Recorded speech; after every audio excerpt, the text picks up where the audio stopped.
Hello everyone, I'm Dr. Manjunath Estalgadi, working as an assistant professor in Government First Grade College Savalgi. Uh, this PPT is prepared for BA Geography, 5th semester, and this theory paper is an elective paper.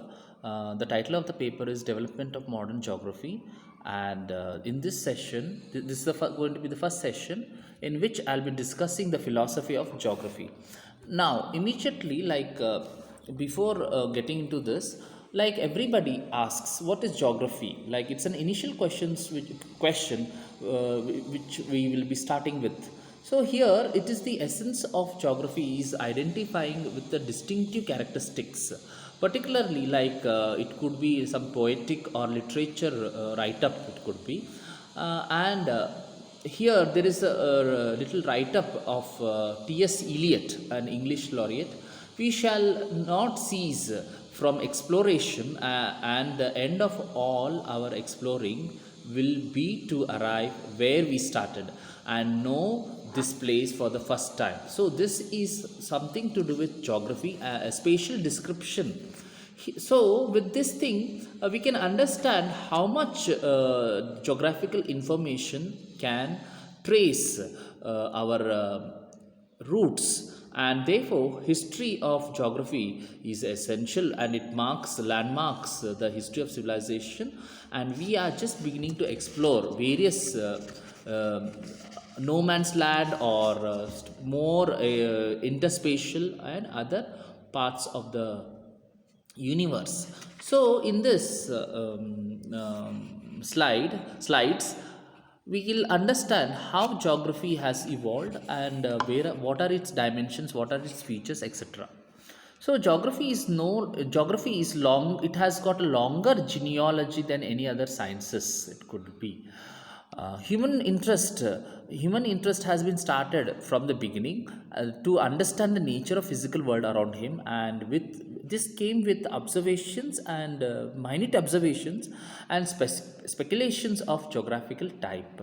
It grew out of mainly due to exploration of various places, regions, in order to win, or in order to get in order to capture those land, and mapping of no man's land, and started describing the observations. Knowingly or unknowingly, it is a science distribution started began. It involves analysis of spaces, which is its first important core. Now, what is the space?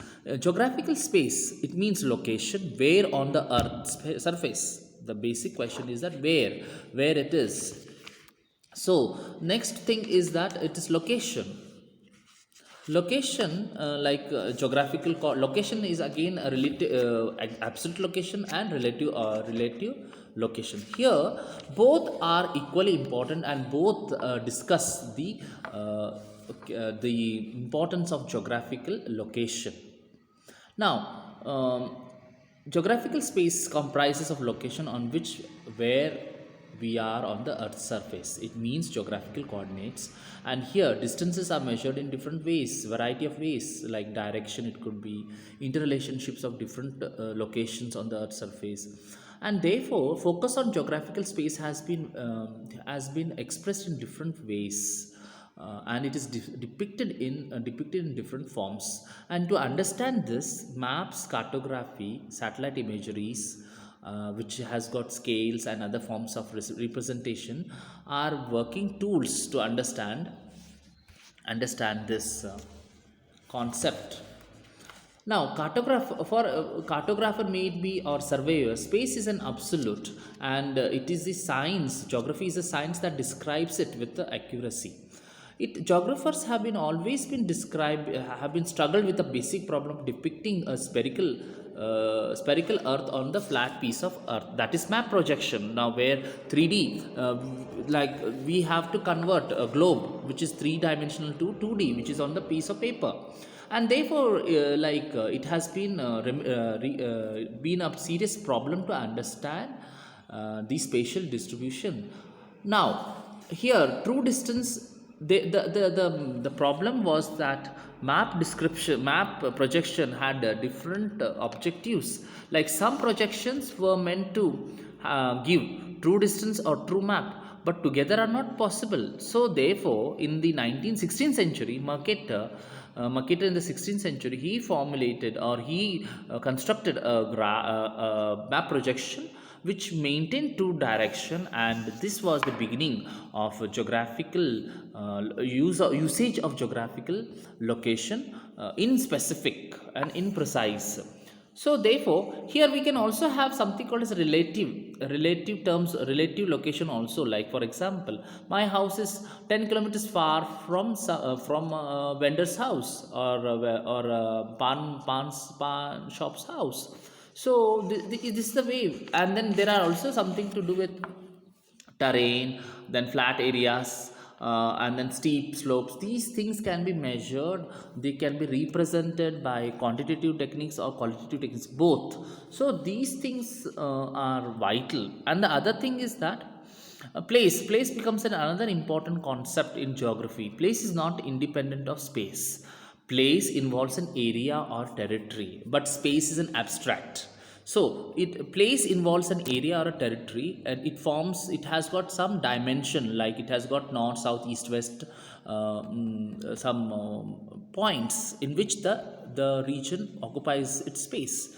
So it has got scale. It ranges from small house area to a country or much more. In fact, it has got boundaries, edges, limitations which are defined, and it has got a limited recognized territory. Generally, natural boundaries, there can be natural boundaries like for example, it could be rivers, mountain ranges, and there are boundaries which are set by man, in the form of some arbitrary boundaries, state boundaries, taluka boundaries, or international boundaries. So these are the arbitrary lines, and they are often disputed also.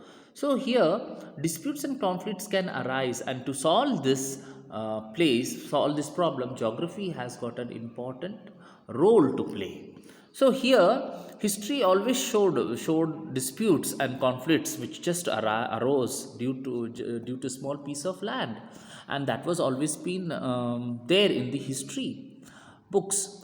And then geography has a special capacity to generate mental maps, and that is due to abstract thinking, a special quality to think three dimensionally and then lay down on a piece of paper which is two dimensional. And here, mental maps and images that define places subjectively. For example, sketch the boundary of a neighborhood or construct a mental map of a city.